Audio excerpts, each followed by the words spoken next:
but she wanted to know him because obviously she was planted. They were trying to plant her in his life.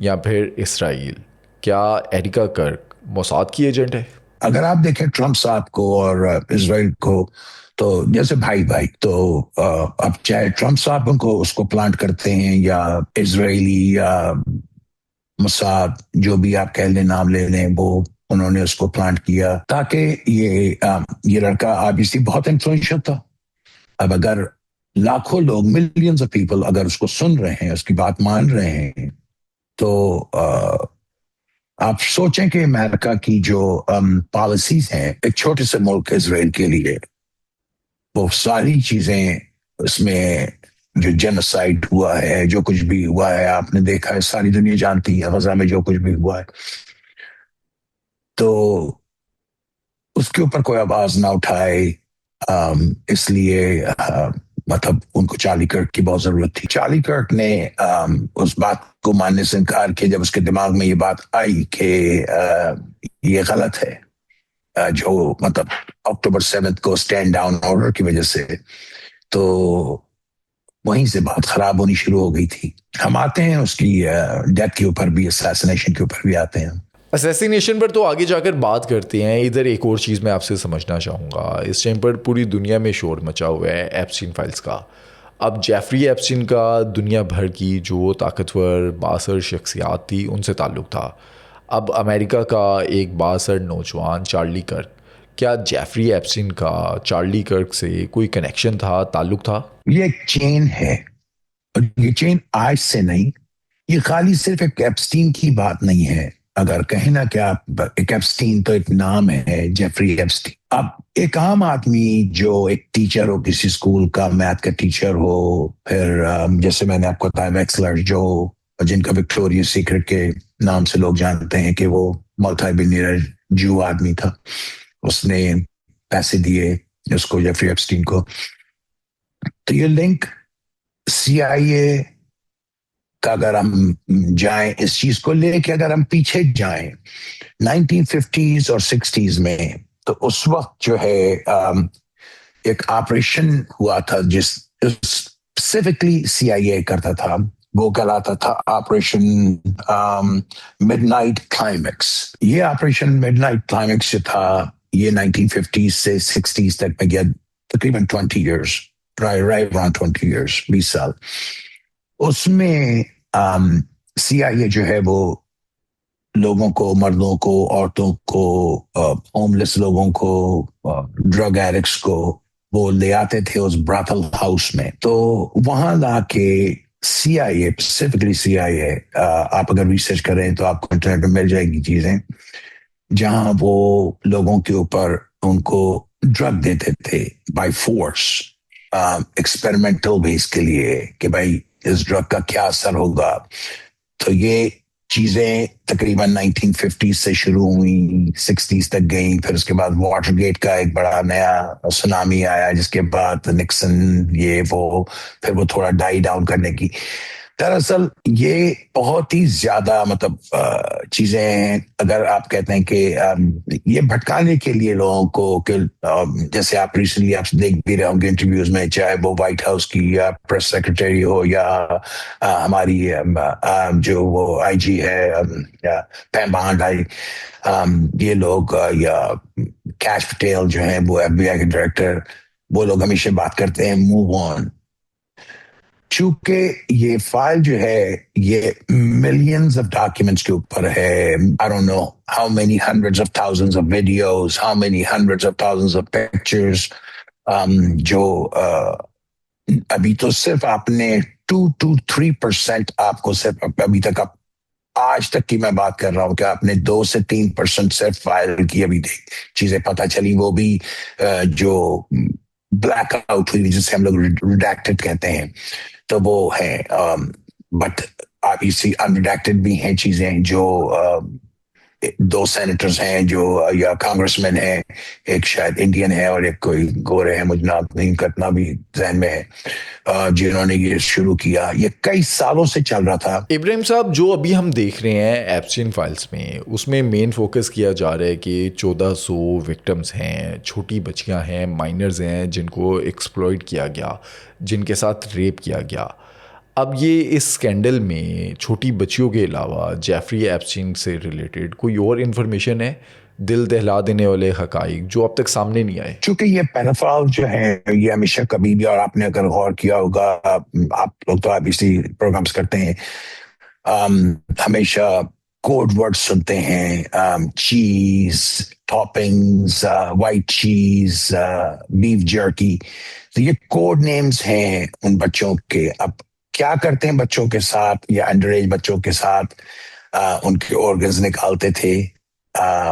Sexually mills کرنا وہ تو ایک عام سی چیز ہے، مطلب دو اٹس بیڈ، لیکن یہ لوگ کرتے تھے انڈر ایج لڑکیوں کے ساتھ، انڈر ایج لڑکوں کے ساتھ. یہ خالی لڑکیوں کی بات ہو رہی ہے، یہاں لڑکے بھی ہیں، اس میں میل پراسٹیٹیوٹس بھی ہیں، اس میں بہت کچھ ہے. ان کے باقاعدہ ان کو ٹورچر کرتے تھے. کتنے لوگ مرے ہوئے ہیں، کتنے وہاں کے آئی لینڈ کے اندر وہاں پر کتنے بری ہوئے ہوئے ہیں. کوئی آواز اٹھاتا تھا، کوئی چیختا تھا تو وہ دوسرے دن ختم، اس کا نام و نشان ختم ہو جاتا تھا. میرے پاس اتنی ویڈیوز ہیں، میں پتہ مجھے ہے کہ جو لوگ بھی لڑکیاں وغیرہ جن کی ویڈیو میں نے دیکھی ہے انہوں نے شور کیا کہ دے آر ایٹنگ ہیومنس. تو اب میں آپ کو بتاؤں، میں 1986 میں ساؤتھ کوریا گیا، سول. میرا بھائی اسنائپر یو ایس آرمی میں تھا اور وہ اسٹیشن تھا وہاں پر، تو میں اسے ملنے کے لیے گیا. تو ہم لوگ ایک ریسٹورینٹ میں گئے. تو میرا اس سے پہلے کبھی کوئی ایسا ایکسپیرینس نہیں تھا، مطلب کہ میں نے لوگوں کو لائیو منکی کو ایک باکس میں بٹھا کر، اور وہ ایک لکڑی کا ڈبہ ہوتا تھا اور وہ ہاتھ سے چلاتے تھے، اور اس کی کھوپڑی جو ہے، جہاں یہ سر جو ہے آپ کا یہاں تک وہ اس کی کھوپڑی آئی تھی باہر، اور اس کو پھر وہ زندہ بندر کو جو ہے وہ کھوپڑی توڑ کے اس کی اور نکال کے اور پھر وہ اس کا برین کھاتے تھے. مطلب وہ ایک obviously میرے لیے تو ایک بڑی عجیب سی چیز تھی. لیکن بہرحال تو میں نے جب دیکھا کہ یہ لوگ یہ بھی کرتے ہیں، تو جب یہ پتہ چلا، اور پھر اس ایپسٹین کے اندر جو ساری چیزیں، ابھی تو آپ نے اور کچھ بہت کچھ سننا ہے اور بہت کچھ دیکھنا ابھی تو ہے، کہ خالی بچوں کے ساتھ، یہ انڈر ایج لڑکیوں کے ساتھ خالی صرف بات سیکس کی نہیں تھی، بات ان کے آرگنز نکالنے کی تھی. بات اس میں اب آپ یہ دیکھیں کلوننگ کے لیے ان کی، جیسے آپ نے دیکھا ہوگا کہ ان لوگوں نے کلون کیے ہیں چیزیں جانوروں میں، پھر انسانوں میں منع ہو گئی تھی، لیکن پھر بھی ڈھکے چھپے ہو رہی تھی چیزیں، چاہے وہ اٹلی میں ہو رہی تھی یا جیفری ایپسٹین کرانے کی کوشش کر رہا تھا بل گیٹس کے ساتھ مل کے. تو ان کے بہت ساری ایسی چیزیں تھیں جو ان لوگوں نے کی ہیں، بہت بہت خطرناک چیزیں. صرف ایک خالی انڈر ایج کے ساتھ، مائنر کے ساتھ سیکس کرنا نہیں یا ان کو مار دینا نہیں، اس سے زیادہ ٹورچر، جو یعنی انسان کا فلیش کھانا، زندہ انسان کا فلیش کھانا، زندہ انسان کے بچے کے آرگنز اس کے نکال کے اس کو کھانا. اگر آپ جیفری ایپسٹین کو، پہلے تو آپ کو سمجھنا پڑے گا جیفری ایپسٹین ہے کیا، مطلب چیز کیا ہے. میں تھا نہیں کہوں گا، اس لیے کہ we will always leave a doubt. No one has seen his funeral. So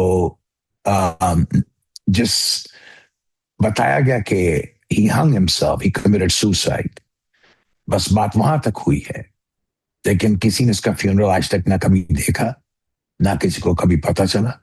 تو maybe he's alive, maybe he's somewhere in Israel, maybe he's in Saudi Arabia, maybe he is somewhere hidden. We don't know.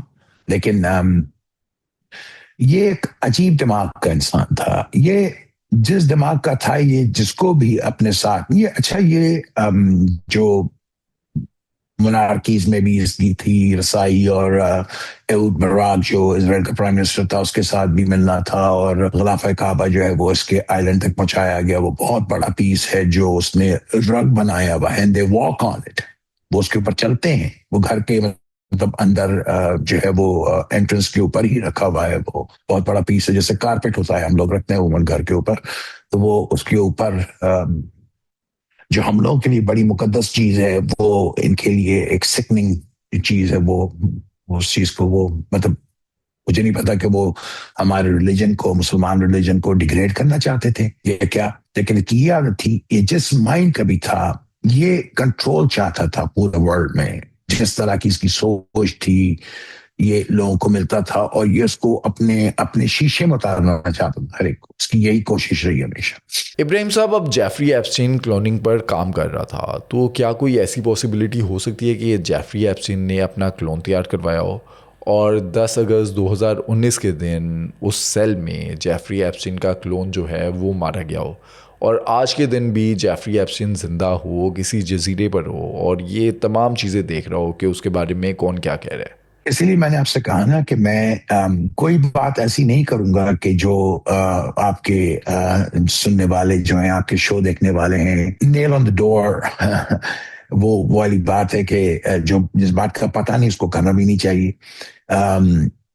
Quite possibility کہ he may be still alive, he may be living somewhere and he may be laughing just watching a video. وہ دیکھ کر ہنس رہا ہوں. کیونکہ اگر آپ دیکھیں اسٹیٹ آف نیو یارک جو ڈپارٹمنٹ تھا جس کے یہ فیڈرل اس میں تھا, تو ان کی رپورٹ کی ڈیٹ جو ہے وہ دراصل 9 اگست کی ہے, August 9th 2019 if I'm not mistaken.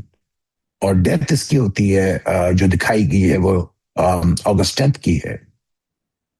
تو کیسے پاسبل ہے کہ 9 تاریخ کو انہوں نے آلریڈی ایک چیز جاری کر دی ڈیٹڈ؟ یہ کوئی ایرر نہیں ہے, یہ کوئی غلطی نہیں ہے. آپ اتنی بڑی چیز کو ایک پیرافائل جو ایک دنیا کے اندر کرائم کرتا پھر رہا ہے, آپ نے اس کو جو ہے وہ غلطی کر دی, ڈیٹ غلط ڈال کے. نہیں, یہ چیزیں بڑی پری پلان تھیں. اس میں CIA کا بہت بڑا رول ہے جو اس کو وہاں سے نکال کے گئے ہیں, اور جو وہاں کا جو تھا جس نے جو وسل بلوور تھا جس نے بتایا وہ اس کی دوسرے موت ہو جاتی ہے. تو یہ کوانسیڈنس تو نہیں ہے نا ساری چیزیں. ابراہیم صاحب انشاءاللہ جیفری ایپسٹین پہ ہم کسی اگلے پوڈ کاسٹ میں بات کریں گے جب لیٹسٹ فائلز ہمارے سامنے آئیں گی, لیٹسٹ انفارمیشن آئے گی. ہم واپس آتے ہیں چارلی کرک کی اسیسینیشن پر. اب چارلی کرک کا جو شوٹر تھا, چارلی کرک کی بیوہ ایریکا کرک نے اسے معاف کر دیا. اب کیا یہی وہ شوٹر تھا جو اس ٹائم پر پکڑا گیا جس نے چارلی کرک کو مارا؟ اور کیا چارلی کرک کا یہ جو پورا اسیسینیشن کا پلاٹ تھا یہ انہی لوگوں کی طرف سے تھا, اس وجہ سے ایریکا کرک نے اسے معاف کر دیا؟ کیا پتا چارلی کرک نہ مارا ہو. کیا کوئی فشورٹی کے ساتھ کہہ سکتا ہے کہ چارلی کرک مر گیا؟ ہو سکتا ہے اس نے اپنی موت جو ہے وہ ایک پلان کے تحت یہ سارا پلان ہو. اس کا مقصد کیا ہے یہ سب پلان کرنے کا؟ اس سے فائدہ کیا ہوگا؟ اس کا جواب تو صرف آپ کو CIA یا گورنمنٹ ہی دے سکتی ہے. ہم اور آپ عام جو لوگ ہیں ان لوگوں کے پاس کوئی جواب نہیں ہوگا. لیکن آپ یہ جو بات کر رہے ہیں اس کے پیچھے کوئی تو وجہ ہوگی جس کی بیس پر آپ یہ کہہ رہے ہیں. جو مطلب ایکسپرٹ ہیں جنہوں نے مطلب جیسے یہ ٹرمپ کے اوپر جب قاتلانہ حملہ ہوا تو پینسلوینیا میں جب اپنے الیکشن کے لیے کیمپین وغیرہ کر رہا تھا تو اس کی بھی انویسٹیگیشن روک دی گئی ہے. چارلی کرک کی اتفاقاً آپ یہ دیکھیں کہ ایریکا کرک کا کوئی ایک ریلیشن اس لڑکے کے ساتھ نکل کے آتا ہے. No, he's not the shooter. اس لڑکے نے نہیں مارا چارلی. ابراہیم صاحب اب چارلی کرک کی مبینہ موت سے کس کو فائدہ ہوا اور کس کو نقصان ہوا؟ اگر ہم اس چیز کو لے کے ذرا سا تھوڑا سا ٹائم کو ریورس کریں, جب ایریکا کرک اس کی زندگی میں آتی ہے, اور ایریکا کرک آبویسلی وہ ایک ماڈل تھی, اس کا بہت انوالومنٹ, ابھی میں بعد میں آؤں گا کہ اس کا کیا انوالومنٹ تھا, اس کی لائف میں کیا کچھ ہوتا رہا. اس کا بھی اس ایپسٹین فائلز کے اندر بہت تعلق ہے جو ابھی آپ لوگ آہستہ آہستہ آہستہ دیکھیں گے اور سنیں گے, نکلتی آئیں گی ساری چیزیں, یہ سارے ڈاٹ جو ہیں کنیکٹ ہو جائیں گے. جس طرح ایپسٹین کا ایک بنا ہوا ہے کہ بھائی Epstein hung himself, he committed suicide, اس طرح چارلی کرک کا بھی ہے, اور کیوں ہے اس کا تو کوئی ابھی سارے جواب کسی کے پاس نہیں ہے. Was he really dead? Was he really shot? Was he really assassinated? I don't think so. Maybe. ہو سکتا ہے اس نے اپنے موت کا ایک ڈھونگ رچایا وہ. ابراہیم صاحب بینیفیشری کون ہے اس کا؟ اس کی بینیفیشری تو پرائمری تو اسپاؤس وائف ہے. اچھا, ایریکا کرک obviously جیسے ہی وہ ختم ہوتا ہے تو ایریکا کرک جو ہے وہ from a homemaker now she becomes a CEO of the اس نے ٹیک اوور کر لیا TP USA کو. اور وہی جوش ڈونرز وغیرہ کافی، مطلب کیونکہ چارلی کرک، ریمبر میں نے آپ سے کہا کہ چارلی کرک ایک ٹائم پر خلاف ہونا شروع ہو گیا تھا زائنزم کی طرف، مطلب یہودی کے خلاف.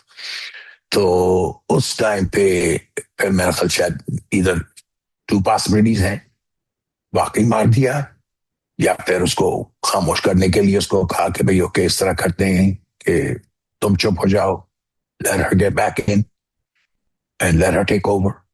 اور پھر وہی مطلب she's taking his legacy now اس کے نام سے. تقریباً $10 ملین کی اس کی لائف انشورنس تھی، اور تقریباً میری جو معلومات ہے اب تک اس کو $250 ملین یعنی $250 ملین اس کے پاس آلریڈی جمع ہو چکے ہیں ڈونرز کے پاس سے. اور T P U S A کے تقریباً کوئی 200-300 لوگ تو انہوں نے نکال دیے وہاں سے، فائر کر دیا لوگوں کو، کوئی ریزن نہیں دیا گیا. لوگ رو رہے ہیں ہم اتنے لوئل تھے آپ کے ساتھ، نکال دیا، ختم، کوئی ریزن بھی نہیں. کیا چارلی کرک کی موت سے ڈونلڈ ٹرمپ کو کوئی نقصان ہوا؟ ڈونلڈ ٹرمپ صاحب اپنا نقصان خود ہی کرتے پھر رہے ہیں، کیونکہ ابھی دیکھیے مڈ ٹرم الیکشنز آنے والے نومبر میں، اور جو یہ کر رہے ہیں اب یہ سارا کام جو میری سوچ، میں اپنی سوچ آپ کو بتا سکتا ہوں، یہ لوگوں کا مائنڈ ڈائیورٹ کر رہے ہیں اس ایپسٹین فائل کی وجہ سے. ادھر اٹیک کیا وینزویلا میں. آپ سوچیں، کامن سینس کی بات ہے، آپ ایک ملک میں جا کر ایک پریسیڈنٹ کو جس کے 100-150 گارڈز ہیں اور وہ ایک بڑے محفوظ جگہ پہ ہے، آپ اپنے ڈیلٹا فورس کو وہاں اتارتے ہیں اور اس کو اغوا کر کے لے آتے ہیں، اور ایک گولی بھی وہیں سے نہ چلی، کوئی کسی گولی بھی نہیں چلائی. یہ کیسے ممکن ہے؟ میں سمجھ سکتا ہوں کہ اگر فسادات وغیرہ جیسے ایران میں بھی ہوئے، ٹھیک ہے، میں مانتا ہوں انفلٹریشن ہوئی، رائٹس ہوئے، اور ابھی سے اس میں سی آئی اے موساد لوگوں کا ہاتھ تھا، اور باقی یہ جو آپ کے کرڈش لوگ ہیں وہ لوگ بھی شامل تھے. تو انہوں نے کافی فسادات کیے، لوگوں کو مارا، پولیس والوں کو، سیکیورٹی گارڈز کو، مسجدیں جلا دی، اسکولز جلا دیے، فائر انجنز جلا دیے، ایمبولینسز وغیرہ جلا دی، لوگوں کو جلا دیا، لوگوں کو مار دیا، کیونکہ یہ لوگ تو ہیں اس قسم کے، ان کے دماغ ان کو کوئی پرواہ نہیں ہے کسی کی جان لینا. تو اب یہ سب بھٹکانے کا ایک راستہ تھا.